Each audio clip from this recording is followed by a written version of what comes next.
Hey guys, today, long time no see, we're going to be talking Star Wars The Last Jedi.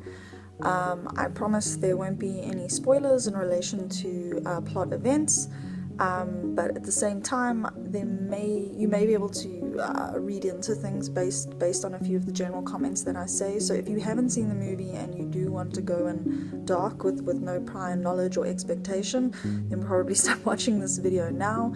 If you're cool with that, I promise I'm not going to give any of the big surprises away, and The Last Jedi is full of surprises.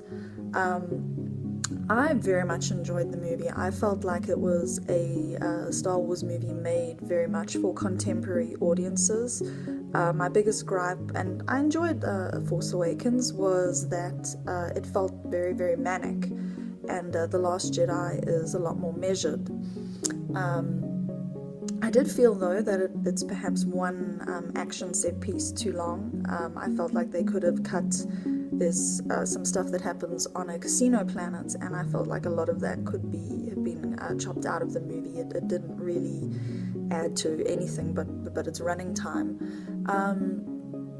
Also, what's really, really nice about the film is that of the main set of characters, everyone really has one or two moments to shine.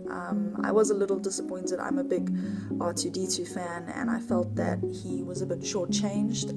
The same goes for Captain Phasma. I thought that she would have a bigger role in this movie than she did.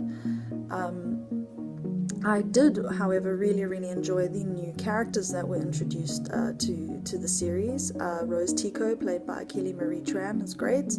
I also enjoyed Laura Dern's purple-haired Vice Admiral, and I also enjoyed sort of the ambiguity of Benicio del Toro's character. And of course, there's the Porgs, which are incredibly adorable, and I would be very happy if they hung around for the rest of this series. Something that I really liked about this film was the number of women that were on the screen and in vital roles in the Resistance.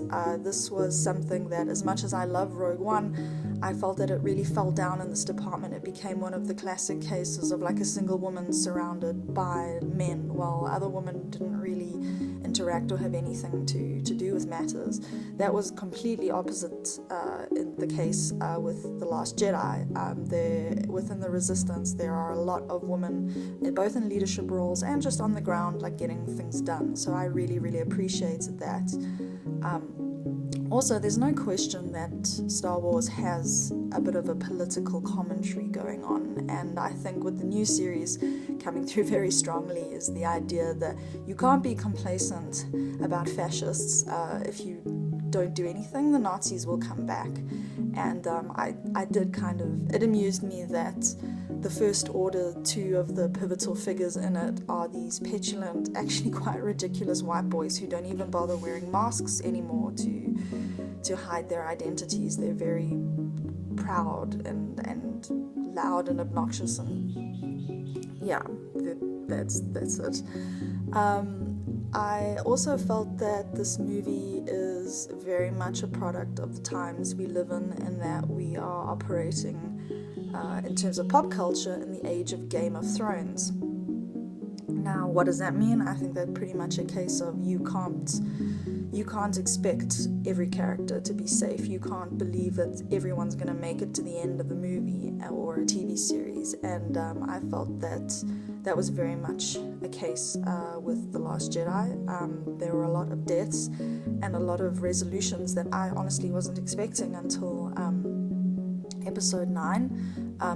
The fact that a lot actually felt wrapped up to the point that if they didn't make another movie, I think they could actually leave it at that. Like the universe is, and certain story things are in place already, and I think the audience could just make their own assumptions about where things end.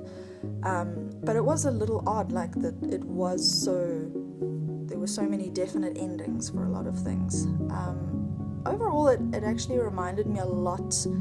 There were a lot of the same sort of tropes and things as in Battlestar Galactica, which isn't a bad thing at all. Battlestar Galactica is my favorite science fiction franchise of all time, so that was That was just something I noticed though.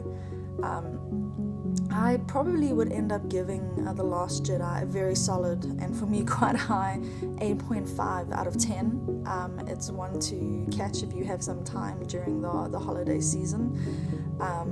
And at this point, I just like to say, if I don't post again before the end of the year, to those who celebrate Christmas and after New Year's, I just wish you all a happy holidays, and I'll see you again in 2018.